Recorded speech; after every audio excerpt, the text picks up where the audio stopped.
Hi, I'm Leah Woods, employed as an outreach financial counsellor with Wesley Mission. Thank you to Blue Sky for inviting me to this forum. I'll just attempt to share my screen with you. I have a PowerPoint to show you. My role is based in Port Macquarie. I travel to Coffs Harbour most fortnights for face-to-face appointments and can also schedule telephone and online appointments. My catchment area includes Grafton for online or phone appointments due to proximity from Port Macquarie. To make an appointment, please phone my mobile or email me directly to initiate the referral process. Wesley Financial Counselling. Many people ask, what is financial counselling? Financial counsellors provide a free and confidential service to assist clients who may be in financial difficulty or who like to manage their money more efficiently. Financial counselling takes a holistic approach to provide information, advice, advocacy, and client referral. It is a non-judgmental and confidential service where in most cases a money plan is completed to assess a client's financial position. My role is to provide clients with options to support them when making decisions which will improve their financial situation. This process often provides education and empowerment which assists clients to manage their finances. Financial abuse. In cases of financial abuse, the financial counsellor completes a holistic assessment of the client. In some cases of domestic and family violence, financial counselling may be the first service a client has reached out to for support. Part of the initial assessment is to establish if the client requires a referral to support services such as legal, domestic violence specialist services, family support service, counselling, housing, tenancy, advocacy, and emergency relief services, to name a few. Once a money plan or a budget has been completed, the financial counsellor can assess the financial abuse and provide the client with options. Some cases of domestic violence may include a victim with joint debt, no debt as assets may be held in the partner's name, or all the debt may be held in the victim's name. Financial counsellors often see cases of financial abuse from domestic and family violence and also in the elderly. Financial abuse is when someone takes away your access to money, manipulates your financial decisions, or uses your money without your consent. Financial counselling can support you with ways to get help and regain your independence. Financial abuse is a type of family violence. It often happens alongside of other types of violence, such as physical or emotional abuse. It can leave clients feeling vulnerable, isolated, depressed, and anxious, and it can also take away independence. Financial abuse can happen to anybody. The abuser could be your partner or a family member, carer, or friend. Elder financial abuse is also a serious problem. Older people can be more vulnerable to financial abuse. This is because they often depend on others for help with financial tasks and decisions.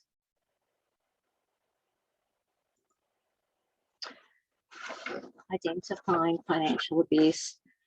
Financial abuse can be identified whilst completing a money plan and statement of financial position with a client. It is quite often referred to as a fact find and provides a non-judgmental approach to assessing a client's financial situation. Once the money plan or a budget has been completed, the financial counsellor will discuss the client's statement of financial position and discuss options to address the debts. In situations of financial abuse in domestic and family violence, financial counsellors often see the victim paying for many of the household expenses such as rent, utilities and food, whilst the abuser often appears to have more freedom to spend their income on personal expenses. Depending on the financial situation, sometimes a victim may have debt in their name so that they are solely responsible for the debt, or in some cases may have no debt in their name so they do not have assets in their name, even though they may be contributing to the repayments. In the case of joint debt, the debt is left to the victim to pay, especially following separation.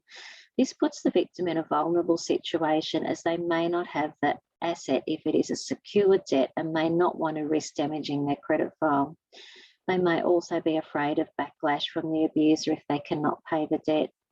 In my experience, the money plan can also reveal loans in their name instead of their partner's name, as their partner might have a poor credit score, which would render them from securing a loan. Identity theft is also a common problem. In many cases, victims of financial abuse following separation may find it difficult to obtain child support payments. Often the ex-partner may put off tax lodgement to avoid paying child support or change jobs so that the victim does not know where they are employed. Sometimes an ex-partner will leave work or work for cash to avoid paying child support. During the fact find, the financial counsellor will list debts with creditors.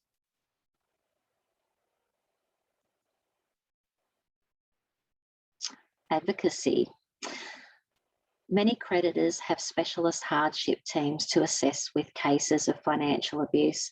Financial counsellors have direct access to these teams and can advocate for a client once a client has signed a client authority.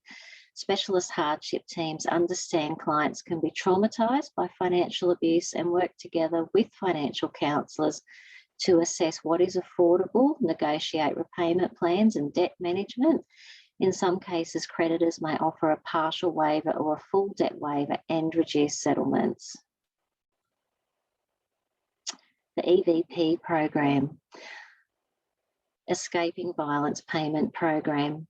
On the 19th of October this year, Wesley Mission, as a coalition partner with Uniting Victoria Tasmania, launched the EVP program and is administering payments for the New South Wales and ACT. To discuss eligibility, EVP can be contacted on 133 722. Another Wesley Mission program is EAPA Assistance. It is important to mention that Wesley Mission also provide EAPA vouchers. If a client is having difficulty paying a current household energy bill because of short-term financial crisis or emergency, such as unexpected medical bills or reduced income due to COVID-19, a client could be eligible for EAPA $50 vouchers. EAPA vouchers are sent electronically to the energy retailer to help pay for home electricity or gas account. Maximum EAPA assistance is currently $800 per annum, depending on eligibility. An example of a case, if a client is struggling to pay for electricity due to loss of income. If a client presented with an electricity bill for $420, which they are struggling to pay due to loss of income, the financial counsellor could apply for 8 EAPA vouchers totaling $400, which could leave the client with a balance of $20. The client would be given the option to continue with an affordable hardship arrangement for 3 months while seeking work. Following the completion of the money plan or budget, the financial counsellor could advocate affordable fortnightly repayments while the client is experiencing a financial crisis. The financial counsellor would also ensure that the client is receiving the most affordable energy plan, discuss energy saving tips, and check if the client is in receipt of concessions such as the government household income rebate. To finish off with, I'd also like to mention that Wesley Financial Counselling offer a program called In Charge of Your Money. It's a financial literacy program run in financial literacy workshops. In Charge of Your Money, Wesley Financial Literacy Program. The In Charge of My Money program aims to provide basic money management skills for the community. It consists of 3 modules: your income and expenses, managing your money, and managing your debt. The program can be designed to suit the needs of the participants and is usually facilitated in small groups directed at people with a low level of income.